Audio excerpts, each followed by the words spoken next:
1, 2, 3, 4.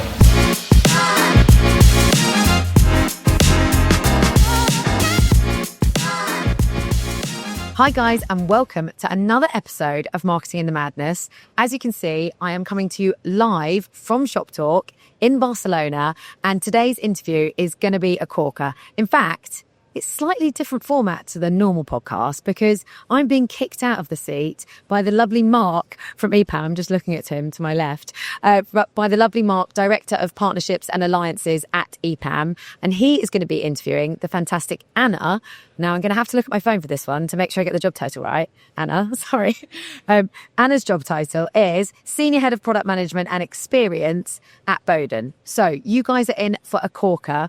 They really delve into some of the amazing things that Ana and the team at Boden have been working on when it comes to Boden's digital experiences, how they're working with really cool tech like Shopify to really change and enable them to move a lot more quickly, and also some of the insights and things that Ana and Mark think are what's coming next in the world of retail. So over to you, Mark. Bye, me. Hi, Ana. Hey. Welcome to the podcast. Thank you, Mark. Can you talk to me about your role at Boden and tell me a little bit about Boden as a company?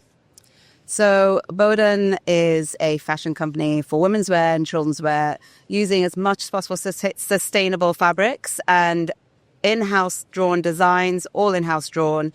And we sell in UK, US and Germany, and we really try to inspire our customer to feel the best in her clothes and feel confident. And we do that a lot through storytelling, imagery and copy and content and videos.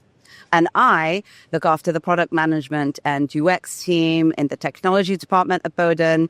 And yeah, we try to make sure that all our systems work as best as possible for our internal users and also for our customers. That's fascinating. Thank you. And you mentioned sustainability. How important is sustainability to Boden as a company and to your customer base? So it's a real, we feel like it's a duty to the planet, and fashion is known to be not a very sustainable business, industry. And we do our best to try and track all our fabrics. And whenever we can, we are very careful about now not greenwashing. We don't talk about anything unless we are 100% sure it is sustainable. We also care a lot about our ethics, and we visit factories. But yeah, and our customers, I'm not sure yet if they would actively look for sustainability when they shop, but we want to make sure that we are sustainable. And our clothes, famously, you can pass down children's wear to 3 siblings or 3 friends. Yes. That's how long they last. And for women's wear, I own clothes from 10 years ago, and lots of people in the company own clothes from 20 years ago that are Boden, and they look fine. And it's very important. That basically is about not throwing away clothes. So that is important to Boden. Yeah, and I think that's really important in today's world with all of the headwinds around climate change and the cost of living crisis, that you're able to really live and breathe that as a brand. And you mentioned your role incorporates technology. How are you using technology within Boden to deliver great experiences to your internal users and to your customers? Everyone now has to use technology. It's part of everyone's job. And it's important for us that there's 2 ways we look at technology at Boden. One is for internal operational efficiencies. How can we make the employees' lives better so that they can do more value-add jobs and repetitive jobs? And so internal operational efficiency is one way of looking at technology. And then obviously for our customers, we need to get new customers, we need to acquire new customers, and we need to keep the customers coming back and shopping with us. And the only way to do that is to make sure that technology works for them.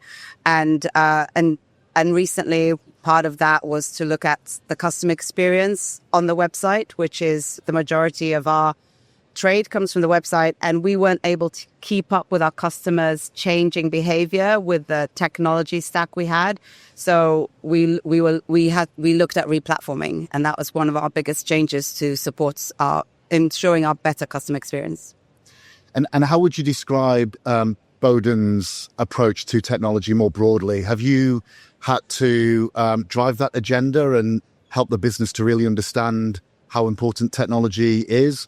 Or has it always been a key fabric of the business? Oh, so famously, Johnny Boden is still in the business, and and our chairman, Julian, I can't remember when, maybe 20 years ago, he said, "Oh, this internet thing is coming and it's important." And Johnny was like, "No, people will still use the catalog and call."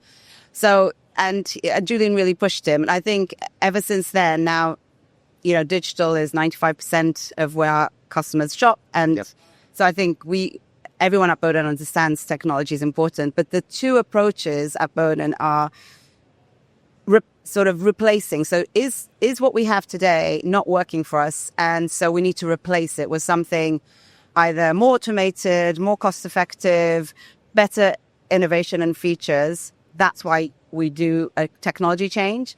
And the other one is this something new that customers expect or we need as a business that we've never done before? And that is slightly different approach to a replacement mentality.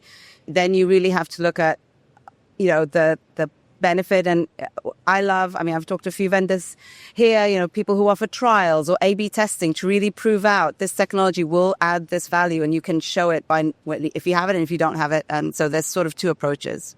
That's really interesting. And so with 95% of your business transacting on digital channels, that e-commerce element is really important. And I know that you've recently implemented Shopify as your e-commerce platform. Talk to me about some of the reasons behind choosing Shopify and what that experience has been like so far. So we had a great many systems before that all performed very specific functionalities and features. And what we found over time is that we spent more time integrating between them.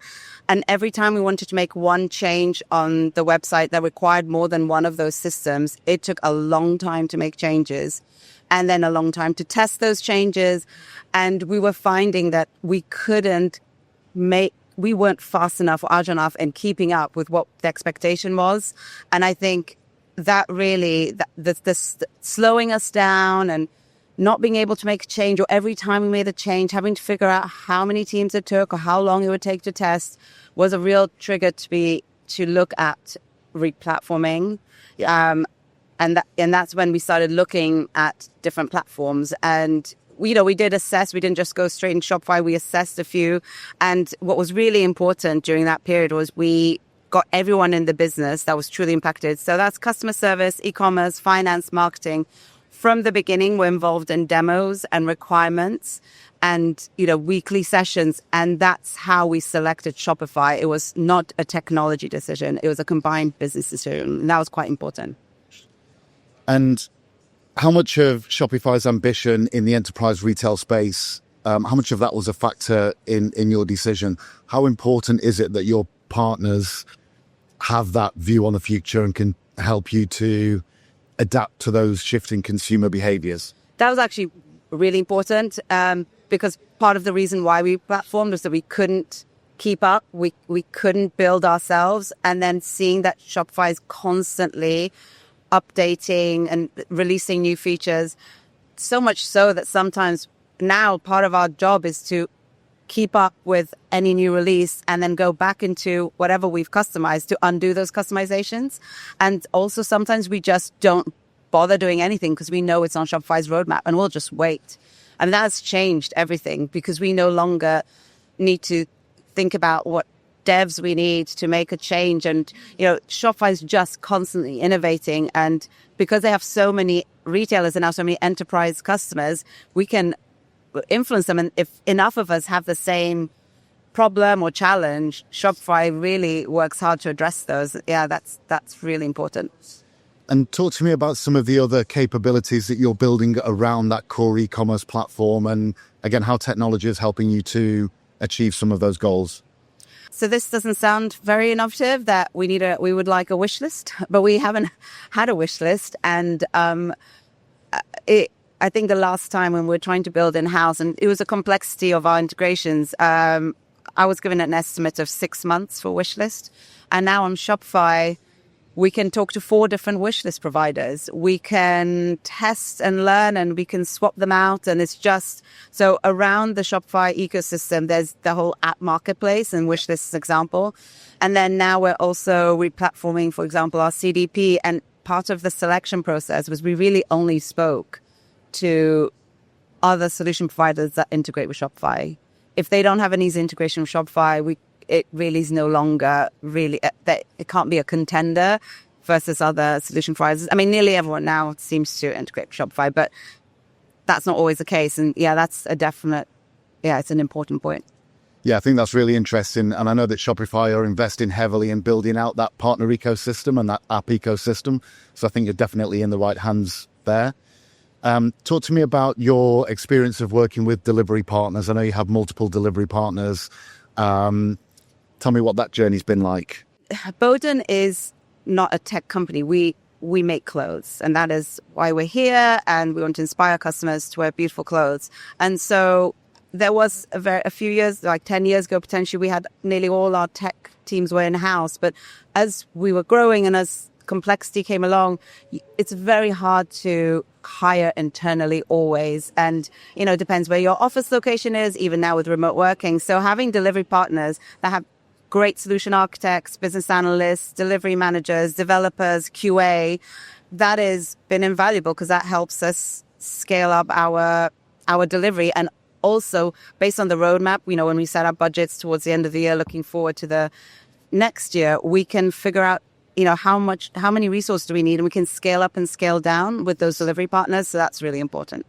Yeah, that's really interesting.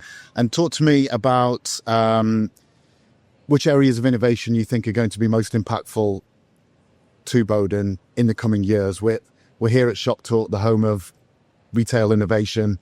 What are the vibes that you're picking up, and where do you see those headwinds coming from? It's not a vibe. Everyone is saying agentic AI. You can't walk past anywhere without AI or agentic AI. So if it is true that in a few years, our customers will no longer, be Googling, or they will no longer go to our website and browse, and they'll literally just be having conversations with AI agents. If that is the case, then that will obviously have a massive impact, because what if what they're looking for, our products are perfect for them, but we don't show up in that conversation. However, in saying that, I think AI agents need information to be able to have the conversation. And so it's the basis of everything is good product data, good content, whether it's copy, imagery, videos, and then all the user generated clicks, likes, reviews, their own user generated videos, images. All that information still needs to be there for the agentic AI to be able to have conversations. So that is something that we always have to work on, good product data and good content and good customer engagement. So as long as we work on those and continue to work on those, hopefully that can still power those agentic AIs. No, I think that's absolutely right. And it feels like we're moving to an age where we're just marketing to a different audience now. Instead of marketing to the end customer, we're marketing to potentially the agent of the end customer. And all of those things that you mentioned, I think are really important in terms of visibility, credibility, trust, authenticity. So many of the same principles still apply, but we just need to execute on that in a slightly different. Although I still love shopping, I do not want this AI agent to I want to browse, I want to see my dresses, but anyway, yes, I think I'm sure they will become more commonplace. And just one thing, just a bit random, I went to this other conference where everyone's talking about TikTok shopping, and there were younger brands, younger influencers, younger shoppers in their 20s, 30s, and there is no AI there. This is just humans sort of being really authentic and wild on TikTok, 18-hour lives, and they're selling products. So I just, yes, agentic AI probably is going to feature prominently, but at the same time, there's this other sort of live, authentic, kind of messy way of doing retail that's also out there. And if you were to put a timeline on it as a consumer yourself, how far away do you think we are from agentic e-commerce becoming mainstream? Okay, so I am old, so I'll just I know some people are always on ChatGPT. I'm not always on ChatGPT. However, I did use it to plan a trip to Japan, and actually did impress me. However, I still didn't trust the results, and I double checked them. So let's say I'm slightly behind, and I know lots of people are so now used to talking or interacting with AI to help them figure something out or to shortcut, do easy tasks or help summarize. I think we're sort of already there, and already in meetings, people are using AI note takers. How far are we from people actually using them to help them shop? I don't know. I mean, I'm really guessing 1-2 years if people are already using them to help take meeting notes and other things. Yeah. Okay. Interesting. And one of the changes that is going to hit the retail sector is the introduction of digital product passports. They'll be mandatory by 2030. So we have a 5-year time frame to make that change. How is Boden approaching that particular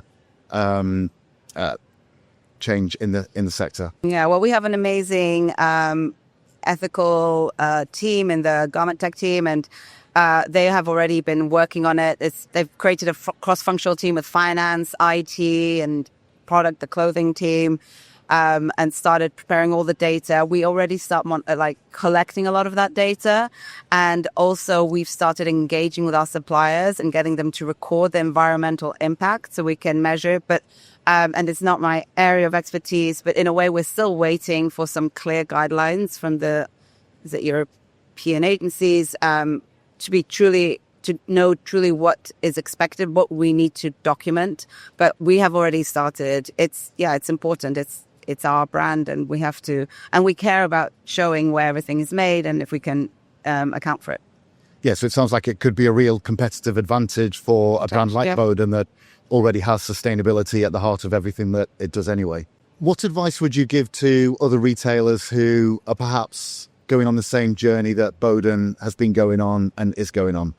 So there's 3 key things. One I sort of already touched on, which is Shopify for us really touched every element of the business. And so to start a migration with the other departments of the business was key. So starting with finance, customer service, e-commerce team, marketing team, being together as part of the project, throughout the project, in every weekly, monthly meetings, we were always engaging them. We made decisions together on MVP, what we compromised, we were willing to wait for, what we had to customize. And so by the time we went live, it didn't feel like it was a technology release. It was a Boden business, go live with everyone having worked on it. And I think that's made a difference since, because obviously there's always challenges after Replatform. It's still been a joint way of working, joint decision making. And so that's number one. Yeah. Number 2 is more of a technical one, I'd advise. So we ended up doing the front end first, so the website builds, the look and feel, and then separately did the product data integration, the mapping of data. And I would, if I could, we would have gone back and done it in parallel and done more of a vertical slice, because we had to rework some of the front end once we realized how the product data would work in Shopify. And I think we did it because we thought it would be faster, but it actually wasn't fast overall. And it would have felt slow in the beginning, but definitely that's one thing I would advise, doing it all together. And also another more technical, in the technical bucket, was when we migrated, we wanted to import all our customer order history and our customer data. So people, when they went into the website, could find all the information and could easily check out. And that was quite down to the wire because we had so much data to migrate. And if we could go back, we do it more frequently, more regularly. And so it wasn't so much pressure. And the third advice I'd give is show it to your customers before you go live. We were quite lucky. We had our production Shopify website in parallel with our legacy website. And for the 2 weeks just before we went live, we got 30 customers, real loyal customers, shopping us for over 15 years, 10 from UK, 10 from US, and 10 from Germany. And we asked them to shop. We didn't say anything. We just asked them to shop. And it was amazing. First of all, they didn't notice the website had changed. All they could talk about was our product and our imagery. So that was a great success. However, there were some annoying friction points that we'd actually missed in all our 2 years of requirements and testing and UAT. We'd missed some key things that the customers found frustrating. And within that 2-week window with Shopify, we could either do development to go live before or use, our A/B test tool to modify a bit of the front end. And that was really invaluable. And it also informed what we did in hypercare or prioritize the backlog, because we knew what was annoying, and whatever we couldn't quite address in time for go live, we addressed very quickly after. And yeah, those 3 things I would give as my advice to anyone else thinking about this. No, that's really good advice. So involve stakeholders from across your business really early. Yeah. Build your front end and your back end in parallel, not one before the other. Migrate your data early, start immediately. Test with your customers, and have a platform and a business model that allows you to be agile when your customers give you that feedback that you need to change before go live. Thank you for the summary. Very well summarized. That's right. Thank you. Got there in the end.